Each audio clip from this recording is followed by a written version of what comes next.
I think we should wait 1 to 2 minutes, फिर हम start करते हैं।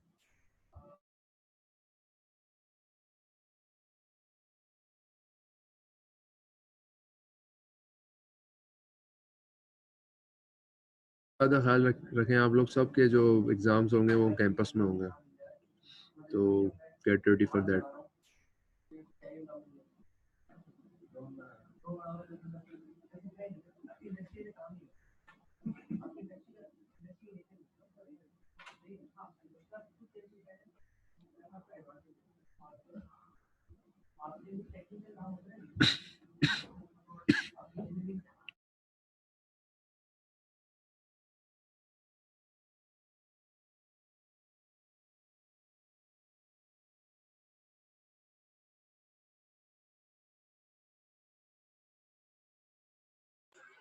सर और फाइनल होगा कब?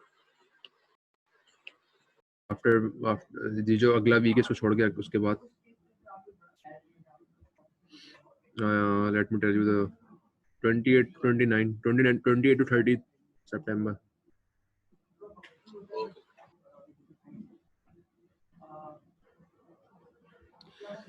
Okay, I think we should start. काफी स्टूडेंट्स तो आ चुके हैं। अच्छा, एक चीज और मैं दिखाना चाह रहा था आपको, तो उसको देखें। ये एक और ग्राफ है, इसमें 3 पार्ट सिस्टम के गिवन है, स्टेडी स्टेट, ट्रांजिएंट और सोल्यूशन। आपको पता है कि जब स्टेडी स्टेट और ट्रांजिएंट दोनों मिलते हैं तो सोल्यूशन बनता है टोटल, ठीक है। तो यहाँ पे अगर मैं ये जो भी सोल्यूशन दिखाया हुआ है ये ट्रांजिएंट वाला है, यू कैन सी कि ये डाई आउट हो रहा है, ठीक है। अगर मैं इसमें स्टेडी स्टेट भी दिखा देता हूँ तो आप देख सकते हैं स्टेडी स्टेट कभी भी डाई आउट नहीं होता, वो विच विल कंटिन्यू, क्योंकि ये जो आपके पास ये इक्वेशन है, इसमें आपके पास ये फोर्स रिस्पॉन्स है, क्योंकि ये फोर्स आ रही है इसमें ना, A cos omega, and A being the amplitude of the force and then we have cos omega t. तो ये जो आपके पास आपको जो इक्वेशन से पता चल रहा है कि ये फोर्स रिस्पॉन्स है, हार्मोनिक फोर्स है, कोसाइन है, ऑब्वियसली साइन या कोसाइन होगा तो हार्मोनिक होगी, और आपके पास जो है वो मास भी है, स्प्रिंग भी है और डैम्पर भी है। तो ये बड़ा सिंपल सा नजर आ रहा है। तो हमेशा इसमें 2 सोल्यूशन होंगे, आप तो सबको पता है।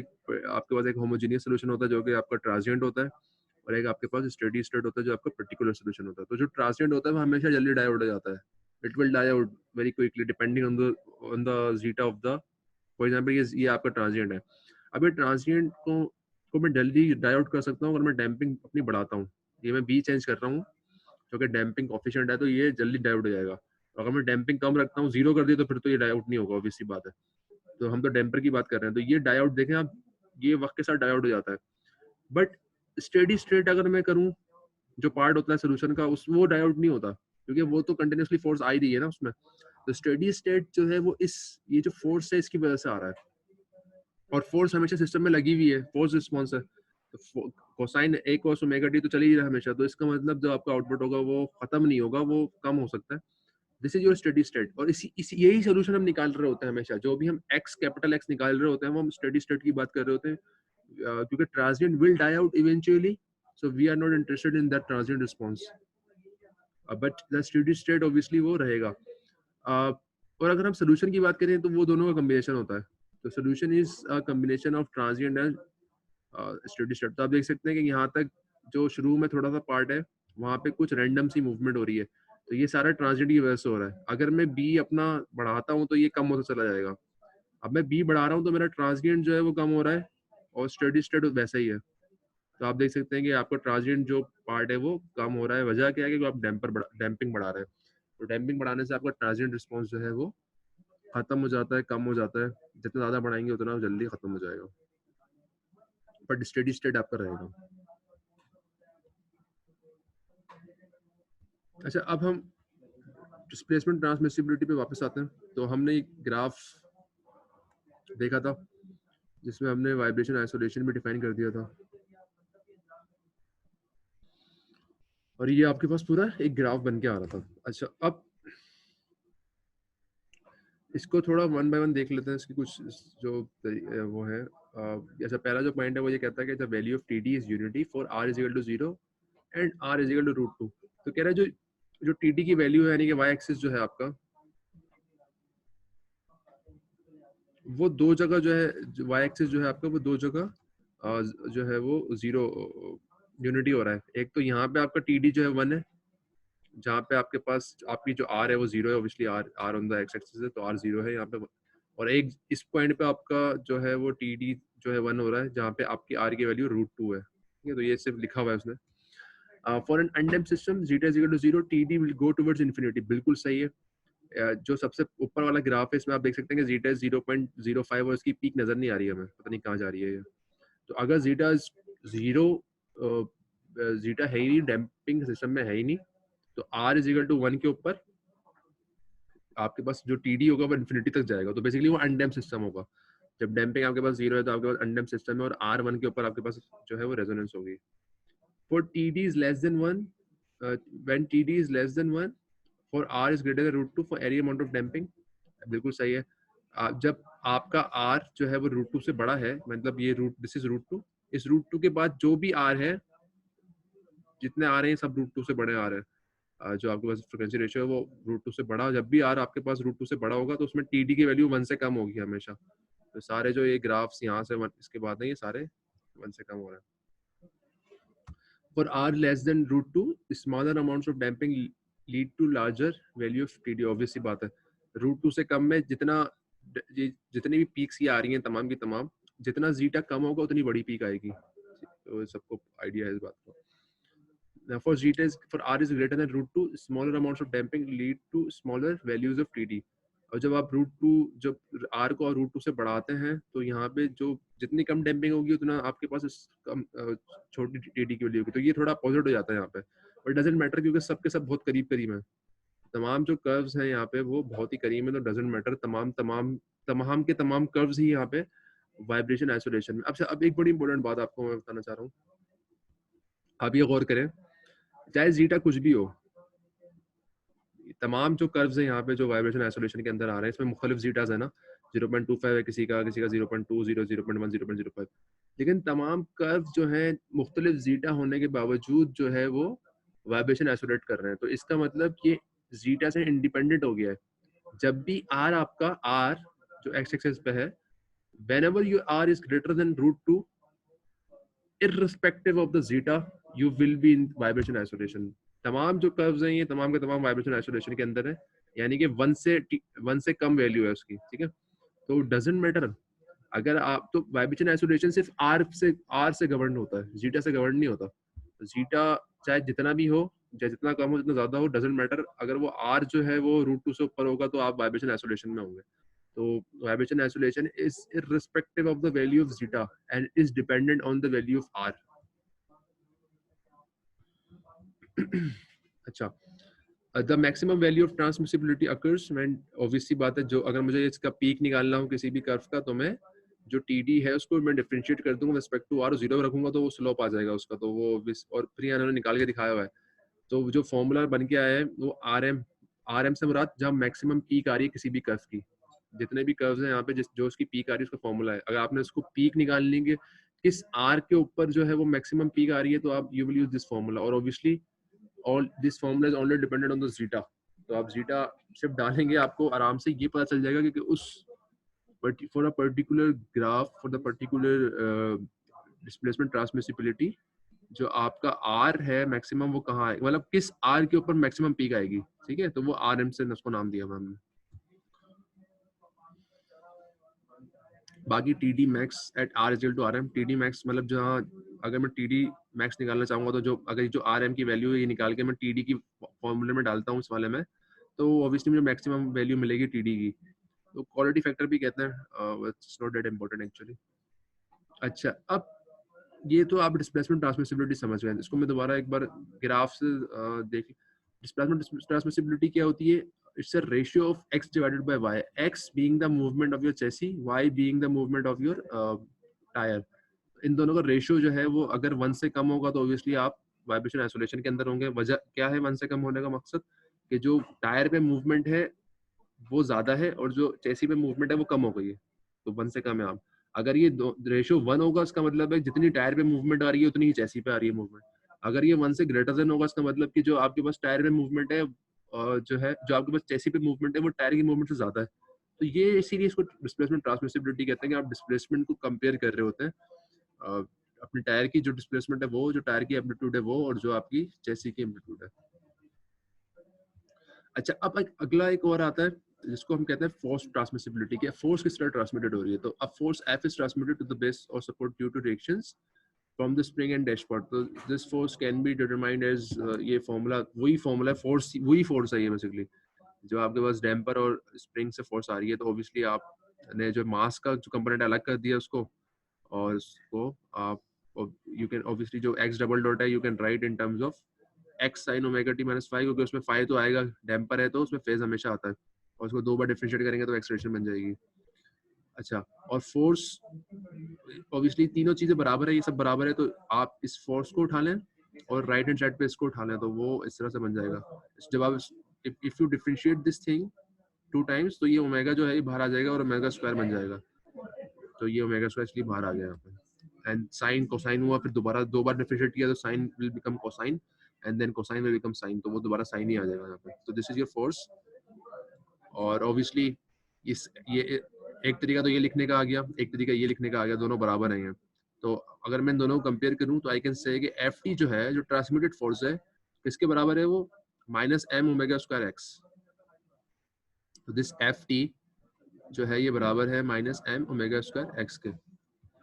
सो इन दिस वे, अगर मैं अगर सिर्फ मैं एफ टी का फॉर्मूला लिखना चाहूँ तो एफ टी का formula minus m omega square x है, और एक्स का फॉर्मूला मुझे पहले से पता है इन टर्म्स ऑफ वाई।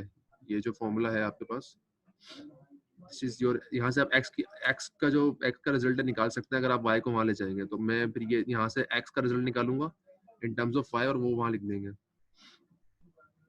तो इट विल बिकम ये वाई जो आपने एक्स का फॉर्मूला था एग्जैक्टली उठा के यहाँ पे वाई पे डाल दी, तो आपके पास एफ टी की वैल्यू आ गई है बेसिकली। ठीक है, तो ये सिर्फ फॉर्मूला है, कुछ स्टेप्स हैं ज़्यादा, ये आपको सिर्फ याद वाद करने की ज़रूरत नहीं है, just for the sake of completing, उसके लिए आ गया। और ऑब्वियसली फिर आप यहाँ पे एक काम बस और करते हैं, since omega is nothing but r omega n square, और थोड़ा सा इसमें मैनिपुलेशन करके अगर इसको मैं थोड़ा सा इसको स्टेप्स करूंगा, आर की जगह ओमेगा आर ओमेगा एन डालूंगा, स्क्वायर लगाऊंगा, और ओमेगा एन की जगह के डिवाइडेड बाय एम डालूंगा, तो you will get something like this. यानी कि आपके पास एक ये इक्वेशन बन के आ जाएगी। अब ये इक्वेशन को थोड़ा देख लेते हैं। अगेन इक्वेशन में जो दो ही वेरिएबल आ रहे हैं, we have R and we have zeta. तो जीटा और आर ही है, और राइट हैंड साइड पे आपके पास you have the transmitted force which is F T, and then you have the spring force.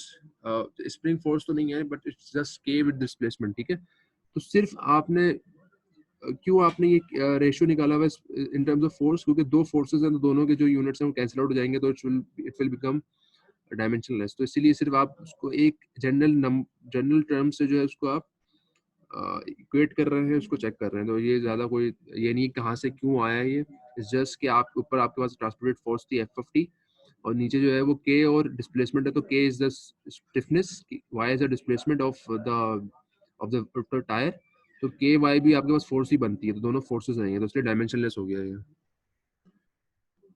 The ratio FT over KY is known as the force transmissibility। जिस तरह वो displacement transmissibility था x divided by y, similarly यहाँ पे FT divided by KY is your force transmissibility।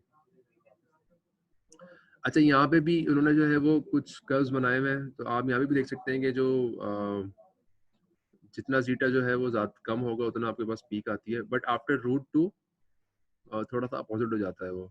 इसका इसका ये opposite क्यों होता है, अपोजिट इस वजह से होता है क्योंकि जब आप रूट टू से आगे जाते हैं तो आप अगर आप उसमें जो आपकी एफ टी है वो भी बढ़ती है। ठीक है, क्योंकि F T is a combination of damping force and spring force, तो वो फिर डैम्पिंग की वजह से वो फोर्स बढ़ जाती है। तो इसलिए थोड़ा सा ये जो कर्व्स है आफ्टर रूट टू आपके पास फोर्स ट्रांसमिसिबिलिटी बढ़ जाती है। इन सर्टेन केसेस उल्टा हो जाता है, वो जितना जीटा कम होगा उतना उतना जो है फोर्स ट्रांसमिसिबिलिटी अच्छी होगी, जितना जीटा ज्यादा होगा उतना आपके पास फोर्स ट्रांसमिसिबिलिटी ज्यादा होगी और डेंजरस होगा आपके लिए। तो ये negative effect of higher damping है। ठीक है, तो आप ये नहीं कर सकते कि आप डैम्पिंग जो है वो बहुत ज्यादा बढ़ा दें। अब डिस्प्लेसमेंट ट्रांसमिसिबिलिटी तो डैम्पिंग की वजह से आपकी बेहतर हो जाएगी, लेकिन फोर्स ट्रांसमिसिबिलिटी आपकी खराब हो सकती है। तो ये आपने ध्यान में रखना है, ये नहीं हो सकता कि आप डैम्पिंग कोई बोले कि भाई डैम्पिंग 4 कर दो, 5 कर दो, 6 कर दो, तो वो डजंट मेक सेंस, क्योंकि बाकी चीजें आपकी खराब हो सकती हैं।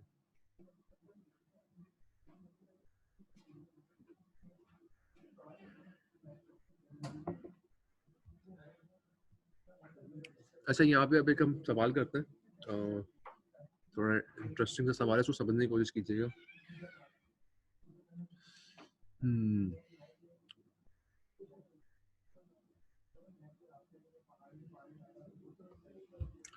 Sama, are you there? Sama Moin.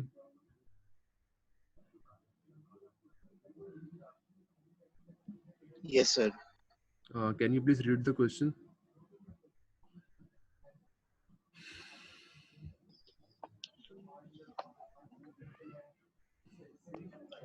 An automobile is modeled as a single degree of freedom system vibrating in a vertical direction. It is driven along a road whose elevation varies sinusoidally. अच्छा, The ये पहले distance एक minute from रुको, एक minute two यहाँ पे रुकिएगा। अब मैं बीच में बताता भी चला जाऊंगा ना आपको। तो यहाँ पे नाउ एक गाड़ी है, सिंगल डिग्री ऑफ फ्रीडम है, स्प्रिंग मास डैम्पर है, और वो बोल रहा है कि ऐसी रोड पे मूव कर रहा है जो कि साइनोसॉइडली जो है वो मूव कर रही है, मतलब साइन की टर्म्स में वो साइन की तरह की वो जो रोड है आपके पास। जी,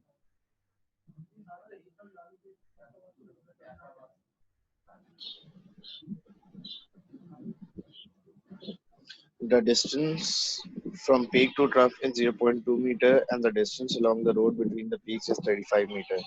The natural frequency of the automobile is 2 Hz and the damping ratio of the shock absorbers is 0.15. Determine the amplitude of vibration of the automobile at the speed of 60 km per hour. If the speed of the automobile is varied, find the most unfavorable speed for passengers. Okay. अच्छा, अब देखिए यहाँ पे जो है वो मुख्तलिफ चीज़ें गिवन है। एक तो जो आपके पास फ्रॉम पीक टू ट्रफ जो है 0.2 मीटर्स की जो हाइट है वो 0.2 मीटर्स है आपके पास, ठीक है। पीक जो ऊपर का कर्व होता है, जो नीचे का ट्रफ है, उसमें 0.2 मीटर्स मतलब वर्टिकल डिस्प्लेसमेंट जो है 0.2 है। And the distance along the road between the peaks is 35 metre. दो जो पीक्स आ रहे हैं उसके दरमियान का डिस्टेंस जो है वो आपके पास जो है वो 35 मीटर्स है। If the natural frequency of the automobile is 2 Hz and the damping ratio of the shock absorber is 0.15, एक तो उसने बता दिया कि नेचुरल फ्रिक्वेंसी जो ऑटोमोबाइल की वो 2 हर्ट्ज है, और जो डैम्पिंग रेशियो है शॉक एब्जॉर्बर का वो 0.15 है। तो जीटा भी आ गया आपके पास और आपके पास ओमेगा एन भी आ गया। Determine the amplitude of vibration of the automobile at speed भी बता दी कि गाड़ी किस स्पीड से चल रही है, 60 kilometre per our. If the speed of the automobile is varied, find the most unfavorable speed for the passenger. अब सबसे ज्यादा unfavorable speed क्या होगी? वो जो स्पीड अनफेवरेबल होगी उसको कहाँ से आएगी, वो मैं एक मिनट बताना चाहता हूँ। जितनी ज्यादा जहाँ पे पीक होगी वही सबसे ज्यादा अनफेवरेबल होगी ना आपकी, ठीक है। तो आपने बेसिकली आरएम निकालना है। आरएम का मकसद क्या था? आरएम का जो फॉर्मूला था वो कहाँ से आया था? जब आपने जो है स्लोप निकालना चाहा था, स्लोप 0 रखा था, और स्लोप 0 को के बराबर रख के जब आपने सॉल्व किया, ऑब्वियसली उसका वही मकसद है कि जहाँ पीक आ रही है वो किस आर पे आ रही है। तो वो फॉर्मूला सिंपली ये है। तो इस आरएम को निकालने के सिर्फ जीटा चाहिए आपको। जीटा आई थिंक वो गिवन है, तो आरएम तो आप आराम से निकाल सकते हैं, लेकिन उससे पहले for the most unfavourable speed उसके आरएम से फिर आपको स्पीड भी निकालनी है, तो हमें थोड़ा सा और मजीद काम करना पड़ेगा इसमें। तो हम इसको सिंपल से स्टार्ट करते हैं। देखें, पहले क्या किया हमने, वेलोसिटी 60 किलोमीटर पर आवर थी, you converted the velocity into metres per second, ताकि तमाम काम जो है, जो आपकी मोशन जो मूवमेंट है वो मीटर्स के अंदर है, तो आप उसको मीटर पर सेकंड भी लिख रहे हैं।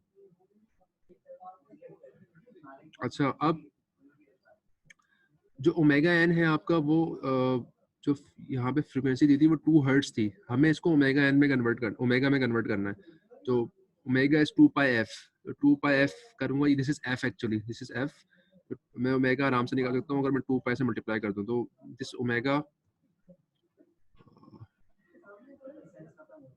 नेचुरल फ्रीक्वेंसी जो ओमेगा एन है वो आपके पास 2 पाई एफ हो गई, मतलब 2 पाई और जो एफ फ्रीक्वेंसी थी उसको मल्टीप्लाई करें तो आपकी this one is your natural frequency.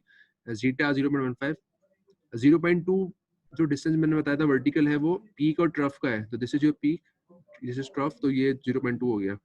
And the total distance from peak to peak is 35 metres. तो अब आपको चीजें काफी सारी पता है। एक तो आपको दोनों पीक टू पीक डिस्टेंस पता है, वर्टिकल डिस्प्लेसमेंट जो हुई है वो पता है, जो गाड़ी की स्पीड है वो पता है। तो इसका मतलब मैं टाइम पीरियड निकाल सकता हूँ यहाँ पे। तो पहले तो हम चलो डिफाइन ही करते हैं कि जो एक्साइटेशन है वो आपकी साइन वेव है, डजंट मैटर, ठीक है। अच्छा, अब एम्पलीट्यूड निकालना है पहले। तो this 0.2 is not your amplitude. Amplitude हमेशा जीरो जो ओरिजिन होता है वहां से निकलता है, तो इसका हमेशा आधा होगा. जब टोटल डिस्टेंस जो गिवन होता है उसका हमेशा एम्पलीट्यूड आधा होता है, क्योंकि amplitude is just the part from the zero to the peak. ठीक है, तो हाफ होगा हमेशा. तो सिंपल 0.2 था तो 0.1 हो गया एम्पलीट्यूड आपका. सेकंड, आपने टाइम पीरियड निकालना है. ये कितना टाइम लग रहा है इस गाड़ी को इस पॉइंट से इस पीक तक आने के लिए. ठीक है, कितना टाइम लग रहा है इस गाड़ी को इस पीक से इस पीक तक आने के लिए. अच्छा, वेलोसिटी तो कांस्टेंट है, तो इसका मतलब देयर इज नो एक्सेलरेशन. तो इसका मतलब आप सिंपल डायनामिक्स का जो फॉर्मूला था S = VT वो इस्तेमाल कर सकते हैं. अगर मुझे इस गाड़ी की अगर मुझे ये निकालना है कि इस गाड़ी को इस पीक से और इस पीक तक जाने में कितना टाइम लग रहा है, तो I can easily simply use S = VT formula. S is being 35, velocity 16.67, तो टाइम आ जाएगा. वो टाइम क्या है, वो टाइम पीरियड है आपका कि कितना टाइम लग रहा है इस गाड़ी को इस पीक से उस पीक तक आने के लिए, और वही जो टाइम है वो टाइम पीरियड है कि एक साइकिल करने के लिए 360 डिग्री तक जाने के लिए कितना टाइम लग रहा है. तो ये आपने टाइम पीरियड निकाल लिया बेसिकली. S = VT का सिंपल सा फॉर्मूला. जो टाउ लिखा हुआ है टाइम है, ये तो यहाँ पे टाउ से उसको रिप्रेजेंट किया हुआ है. आप टी से भी लिख सकते हैं. अच्छा, अब आपने फोर्सिंग फ्रीक्वेंसी निकालनी है. तो आपके पास जब टाइम आ गया है, आपके पास जो है ओमेगा व्हील वेलोसिटी भी है, तो you can easily find omega जो फोर्सिंग फ्रीक्वेंसी यानी कि जो जो आपकी जो रोड प्रोफाइल से आपके पास ओमेगा आ रहा है वो क्या हो जाएगा 2 पाई डिवाइडेड बाय टी यानी कि टाइम पीरियड. ठीक है, ये फॉर्मूले ये सब पता होने चाहिए आपको. देखें, ओमेगा इज 2 पाई एफ. ठीक है, where omega is radian per second और एफ जो है hertz.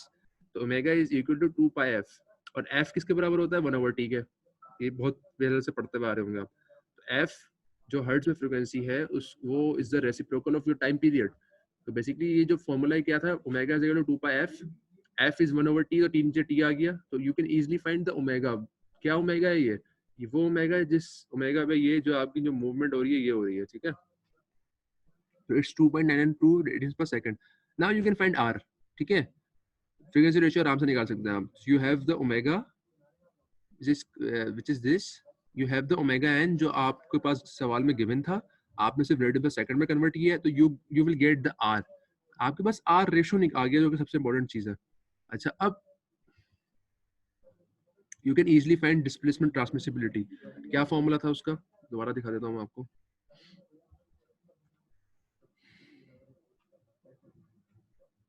So this is your displacement transmissibility का फॉर्मूला. ऑब्वियसली आपको उसमें दो चीजें चाहिए थी. आपको जीटा भी चाहिए था इसमें, zeta unknown and R unknown. तो जीटा तो आपको पता चल गया, तो वो तो सवाल में गिवन था. आर के लिए सारा काम आपने किया कि आपने ओमेगा निकाला, ओमेगा एन कन्वर्ट किया वगैरह, उससे आप आर आ गया. Now by using R and zeta you can easily find TD. ठीक है,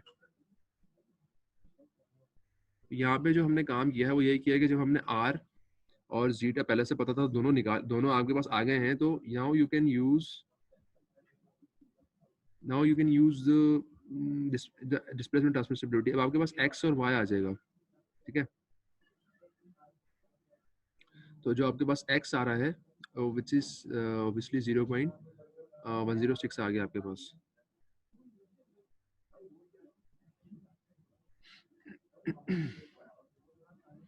अच्छा, अब ये जो एम्पलीट्यूड था वो तो आपके पास आ गया कि आपके पास चेसी जो है वो कितनी मूव होगी y की रिस्पेक्ट से.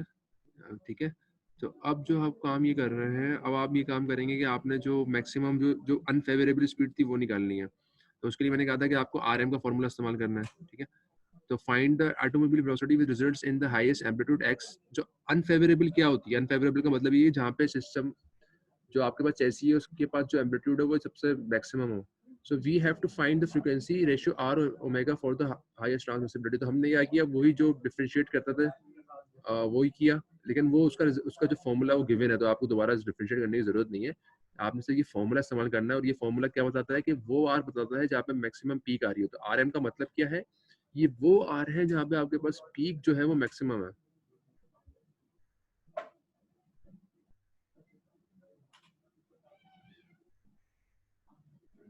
सही है. अच्छा, अब यहाँ से आप आराम से जीटा डाल के आर एम निकाल सकते हैं. तो ये आपने सॉल्व किया और यहाँ से आर एम निकाल लिया. अब ये आर एम को दोबारा समझना है. R M is the R यानी कि ratio of omega divided by omega N, जहाँ पे मैक्सिमम पीक आ रही है जो कि सबसे ज्यादा अनफेवरेबल है। तो आर एम आ गया आपके पास, ओमेगा एन आपको पहले से पता है, तो इस आर एम के ऊपर ओमेगा क्या होगा वो निकाल लेंगे आप, ठीक है। तो उसको हम नाम दे रहे हैं ओमेगा मैक्स का। मैक्स का नाम क्यों दे रहे हैं, क्योंकि ये एम मैक्सिमम से आ रहा है, आर एम से आ रहा है, तो हम उसको मैक्सिमम का नाम ही दे रहे हैं कि वो कौन सी ओमेगा है जो जहाँ पे आपके पास मैक्सिमम चेसी में मूवमेंट होगी, जो सबसे ज्यादा अनफेवरेबल होगा। तो यू ऑलरेडी नो कि R is nothing but omega divided by omega N. तो वही काम यहाँ पे किया, सिर्फ यहाँ पे चेंज किया हुआ है। चेंज सिर्फ ये हुआ है कि ओमेगा मैक्स जो है वो डिफरेंट होगी, ऑब्वियसली बात है। आपके पास ओमेगा एन वही है जो सिस्टम का, ओमेगा एन चेंज नहीं होता। आर एम जो है वो यहाँ से मैक्सिमम से आया है, वो डाला यहाँ पे फॉर्मूले में, आपने ओमेगा मैक्स निकाल लिया। Now you from omega max you can find, उल्टा कर रहे हैं हम, जो हमने पहले स्टार्ट में काम किया था उसका उल्टा कर रहे हैं, तो हम अब टाइम पीरियड निकाल रहे हैं। Again the same formula 2 pi divided by omega max, वहां से आपने टाइम पीरियड निकाल लिया। किसका टाइम पीरियड है ये, जब आपके पास अनफेवरेबल स्पीड है, जब जैसे की मूवमेंट इंतहाई ज्यादा है, जब पीक आ रहा है आपके पास। और फिर आप जो है वो velocity for therefore the velocity for highest vibration amplitude is, जब आपके पास टाइम पीरियड आ गया है तो again S is equal to VT लगाएं आप। एस आपको पता 35 मीटर्स है, वी मैक्स वी मैक्स निकालना है आपने, और जो टाइम पीरियड में मैक्सिमम था 0.51 था। तो you will get the result की कौन सी स्पीड आ गई, एक स्पीड वो आ गई जहाँ पे सब मैक्सिमम से निकलता हुआ आ रहा है, यानी जहाँ पे आपके पास पीक आ रही है, मैक्सिमम पीक मूवमेंट, सबसे ज्यादा डिस्प्लेसमेंट ओमेगा मैक्स, सबसे ज्यादा जो ओमेगा इनपुट फ्रीक्वेंसी थी वो, मैक्सिमम टाइम पीरियड, सबको डाल के जो आप वेलोसिटी निकालेंगे अपनी गाड़ी की, वो आपके पास वी मैक्स कहलाएगी। यानी कि वी मैक्स से मुराद ये है कि सबसे ज्यादा अनफेवरेबल ये स्पीड होगी। तो अगर मैं गाड़ी को इस स्पीड पे यानी कि 246 किलोमीटर पर आवर पे ऑपरेट करता हूँ, this is the most unfavourable speed. इस स्पीड के ऊपर सबसे ज्यादा मूवमेंट होगी चेसी की, तो जो पैसेंजर होंगे उनको सबसे ज्यादा जो फील होगी, अपने क्या जो वाइब्रेशन है सबसे ज्यादा फील होगी, मूवमेंट सबसे ज्यादा फील होगी। तो this is the speed at which the passengers, the structure, the chassis will feel the highest movement, सबसे ज्यादा उसमें मूवमेंट और सबसे ज्यादा जो है वो अनफेवरेबल स्पीड आपकी ये कहलाएगी।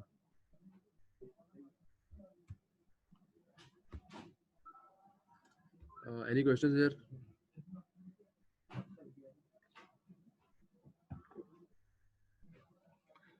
No, sir.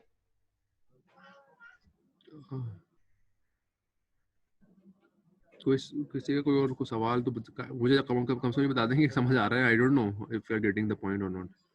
जी सर, समझ आ गया। चलो good, very good, very nice. I get अच्छा, that, sir. Nice nice.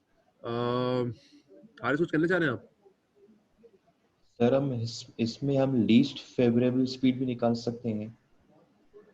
नहीं, लीस्ट कैसे, लीस्ट देखो, जो मैक्सिमम है, जो सबसे अच्छी, नहीं लीस्ट फेवरेबल ही तो है ये। This is the least favourable, जहाँ पे पीक आ रहा है वो लीस्ट फेवरेबल है ना, यानी कि इंसान के लिए अच्छा नहीं है वो।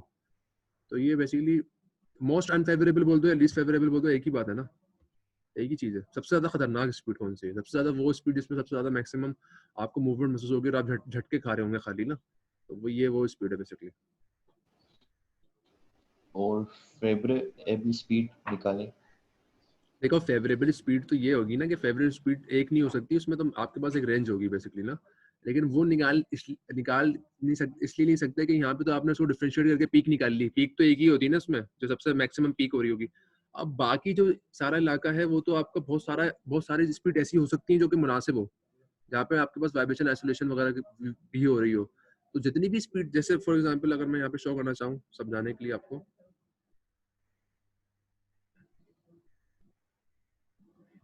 तो ये अगर हम यहाँ देखें तो ये जो सारी स्पीड है, ये स्पीड से चेंज होगा ना।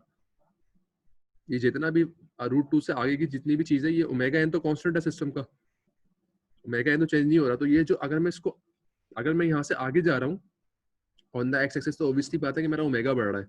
ओमेगा बढ़ने से मुराद है कि मेरी स्पीड बढ़ रही है गाड़ी की। तो ये तमाम जो आपके पास स्पीड होगी गाड़ी की, तमाम फेवरेबल है ये, क्योंकि सब में वाइब्रेशन आइसोलेशन हो रही है, ठीक है ना। तो मोस्ट फेवरेबल में भी कौन पे कहीं हो, लेकिन वो डजंट मैटर, क्योंकि जब हम वाइब्रेशन आइसोलेशन के अंदर आ चुके हैं, तो हम तो फायदे में ही है ना। हम जितना हमें डिस्प्लेसमेंट मिल रहा था इनपुट में, वो कम कर दिया हमने, हम 1 से कम पे चले गए। तो आप जैसे ही वाइब्रेशन आइसोलेशन के अंदर आए, सारा का सारा फेवरेबल ही है आपके लिए। तो ये गाड़ी कभी भी एक ही स्पीड पे ऑपरेट नहीं होती। तो आप जब गाड़ी को ऑपरेट करते हैं, it will start from the 0 kilometre per our और 1 2 3 चलेगा ना।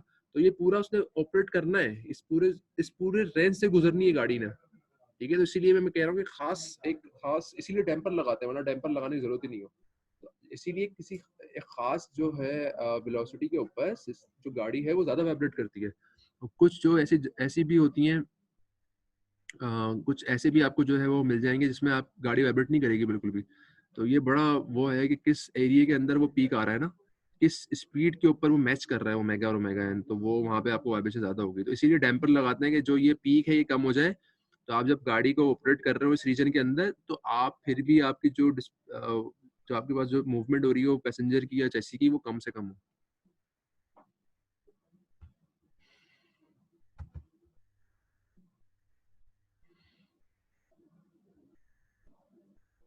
अच्छा गाइस, आई थिंक यहाँ पे सिर्फ 5-6 मिनट रह गए हैं, तो एक न्यूमेरिकल मुझे एक और करवाना है ताकि हम ये ख़त्म कर सकें, ज़्यादा लंबा नहीं होगा। तो 2-3 मिनट की ब्रेक भी ले लेते हैं, लेकिन प्लीज़ ज़्यादा टाइम नहीं लगाइएगा। तो I think we will start at 11:45 पे आप लोग आ जाएँ काइंडली। तो फिर हम एक सवाल करेंगे, ज़्यादा टाइम नहीं लगेगा मेरे ख्याल से, आई थिंक 15-20 मिनट्स में उसको सवाल को कर लेंगे, उसको भी देख लेते हैं, क्योंकि ये फिर हम टॉपिक को एंड करें और वी विल इंशाल्लाह move on to the second topic tomorrow. तो ये एक सवाल है, इसको हमने करना है। तो आप जो है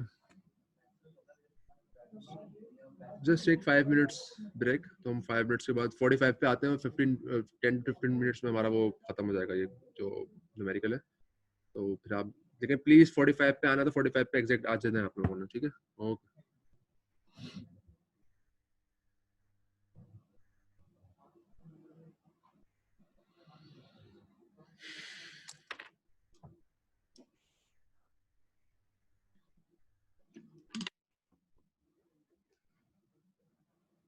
भाई यार क्या मसला है, देखो जरा।